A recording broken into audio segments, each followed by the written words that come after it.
Hello and welcome back to another update where I cover the latest developments throughout the front line in the Russo-Ukrainian war. It is your host Weep Union, and this one we have several advances across the front line. The Russians have advanced in Kupyansk itself, in the eastern parts of the city. They've advanced within Tetk, as well as in the northern and southern flanks of Kurova. The Ukrainians have recaptured parts near the Remevsky Ledge area. Starting out in the south, the Russians have been pushed back from Makarivka and expelled from the settlement, with a Ukrainian counterattack recapturing the settlement. However, the Ukrainians were unable to capture more and simply were satisfied with the recapture of Makarivka. We see that the fortified position south of the Makarivka allows for a defensive position to be set up as a choke point because there is not a wide distance from one edge to another, and to the south of it there's an open field, while the Ukrainians also have a strong flank to the west of Makarivka.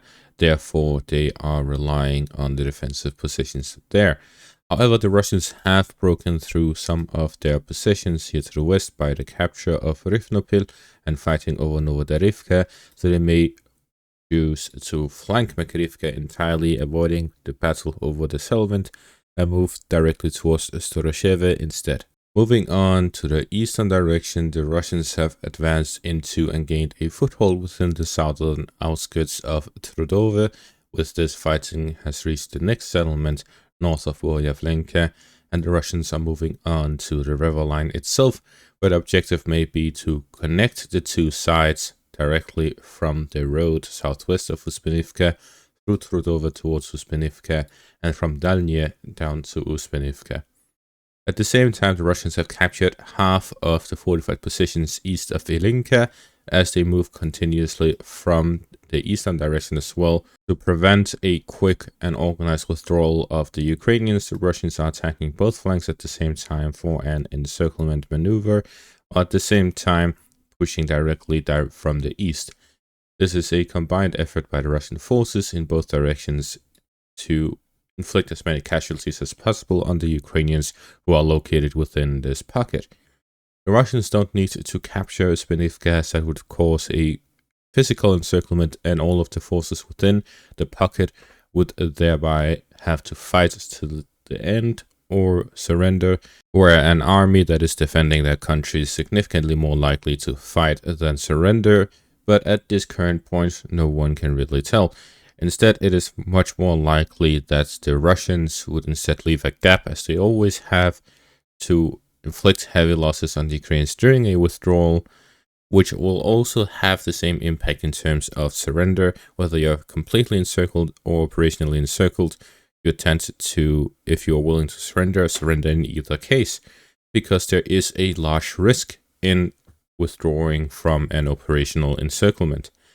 Instead, there is not this last stand factor, which will force the Ukrainian soldiers to fight until the end and not give up, which will come from the escape route being completely cut off. Instead, the will of battle reduces significantly when there is an escape possible. To the north of Kurova, the Russians have captured the remaining parts of Novoilinka and have moved into Beretsky from the southern direction. At the same time, they've captured the fortified positions east of Beretsky. So we see fighting has started over Beretsky itself, which will lead to a quick capture of the settlement, considering the fortified positions were already captured by the Russian forces. To the north of this, the Russians have captured the remaining parts of Yuriivka, as well as moved towards the northern flank of Surya. The Ukrainian forces within Surya are located within the western parts of the settlement. They had some fortified positions to the north, covering their northern flank. The Russians moved in further north, capturing some of the first lines there, and then moved into these fortified positions through the first lines to the north of them, flanking their weak spot and managing to capture all three of these fortified positions. This has left the northern flank of Syria completely exposed, which could lead to a combined effort strike by the Russians from the northern, southern, and eastern directions at the same time, squeezing the Ukrainian forces out of the settlement towards the fortified positions towards Slovianka and Slovianka itself. This is a fairly isolated settlement from anywhere else, but it also has a road directly connected to Petrupavlivka, down south towards Andreevka and the Ukrainian line of defense here west of Kurova. With the capture of these fortified positions, the Russians are moving closer and closer towards Ukrainka, here to the west of Novolexivka, and at the same time, the Russians, with the capture of Yurivka, are now only Pustyinka away from getting full control over the western flank of Selidove. Then pushing on towards Pushkine, they will be able to reach the highway between Pokrovsk and Kurova, and at the same time they can advance further along the railways and Shufte towards Novotroitsk, towards the first line of defense south of Pokrovsk. So we see heavy fighting is taking place here in the western flank of Selidove, while heavy fighting is taking place in the direction of Kurova and in the southern pocket south of Kurova. So these are the three main areas of fighting currently taking place near Kurova and in the Pokrovsk direction. Further north in the direction of Toretsk, the Russians have advanced further within the southern district of Toretsk, where they've managed to reach very close to the western outskirts yet again. At the same time, fighting is taking place on the northern flank of the southern flanking maneuver of the Ukrainians in an attempt to cut off the Russian supplies here near the forest area. So the heavy fighting continues here in the southern district of Toretsk, likely mainly being supplied through the main part of Toretsk rather than the southern flank, considering the Ukrainian close proximity to it.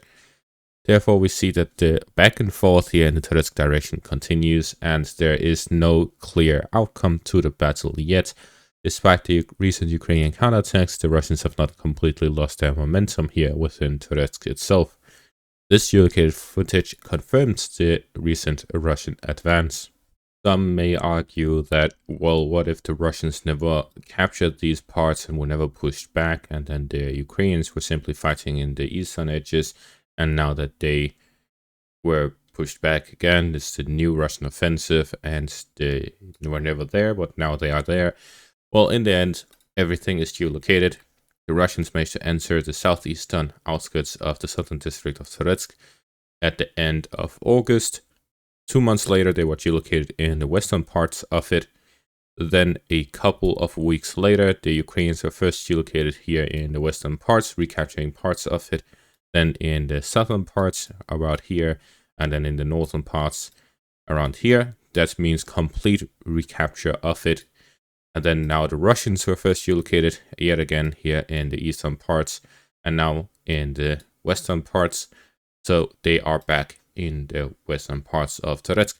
Everything happening here in the southern district have all been geolocated, and therefore there is video evidence of the fighting reaching both the eastern and western parts, and the back and forth that is happening within the southern districts. Moving on to the next section of the front line, we have a very significant development, and that is in the direction of Kupyansk, where the Russians have secured a supply line into the eastern parts of the city.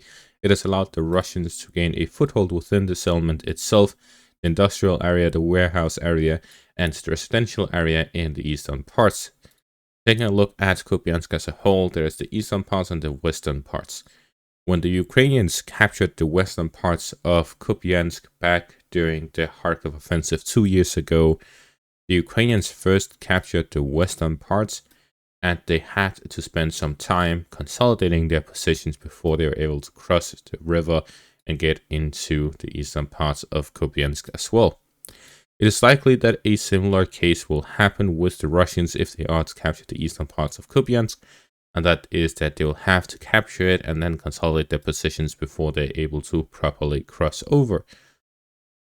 However, the current situation is extremely difficult for the Ukrainians because there is now only this singular bridge that is a standing bridge transport between the eastern and western side here within this entire pocket, and it is now just a few hundred meters away from Russian forces.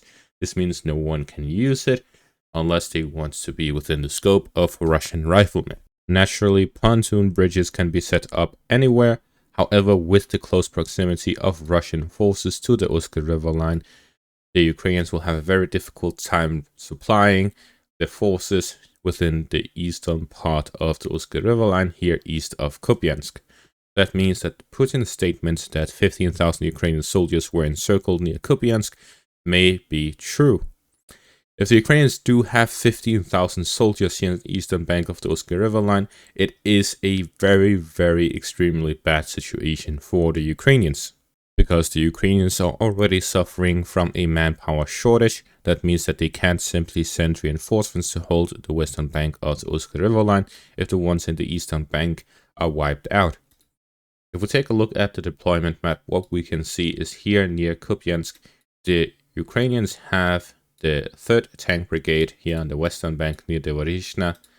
They have the 105th Defense Brigade along the river line itself, 116th Mechanized Brigade, the 23rd Rifle Battalion, the 2nd Mechanized Battalion of the 30th Mechanized Brigade, the 14th Mechanized Brigade, the 27th Rocket Artillery Brigade, the 131st Intelligence Battalion, the 43rd Mechanized Brigade, the 104th Defense Brigade, the 205th Battalion of the 241st Territorial Defense Brigade, the 92nd Assault Brigade, the 27th Separate Brigade of the National Guard, and finally the Battalion of the 1st Presidential Brigade, Kurova. Based on this, it is somewhere around those 15,000 soldiers that were mentioned if at full strength. If the Russians have encircled all of these forces within this pocket, then the Ukrainians is in for deep trouble in this section of the front line. If the Russians are able to overrun the Ukrainian forces and push into the western bank of the Oskar River line, we may see a collapse of the front line here in the northern section. The entire area here near Kupyansk would be in a significant and deep trouble. Naturally, the Ukrainians can withdraw forces from the Kharkiv direction, which is nearby, towards the Kupyansk direction, but again, that would weaken the Ukrainian positions north of Kharkiv. However, with the current pace of the war, we can naturally see that the Ukrainians would not wake up one day and see 15,000 soldiers encircled, because this is something that could have happened for a very long time and is happening at a slow pace. This means that the Ukrainians likely have already devised up a plan. If these soldiers get encircled, what do we do? And is there a way to get them out? Is there a way to counterattack? We have reinforcements to cover the western bank of the river line, and so on. All of this is already planned out for the Ukrainians. If there's no solution, well, that is when a collapse happens. We have to wait and see what happens. It is impossible to predict, as there are a trillion outcomes in terms of warfare. And that is going to be all for this update. Thank you all for watching. Make sure to leave a like, subscribe, check out my Patreon and YouTube membership for additional content. Thank you all for watching and have a great day.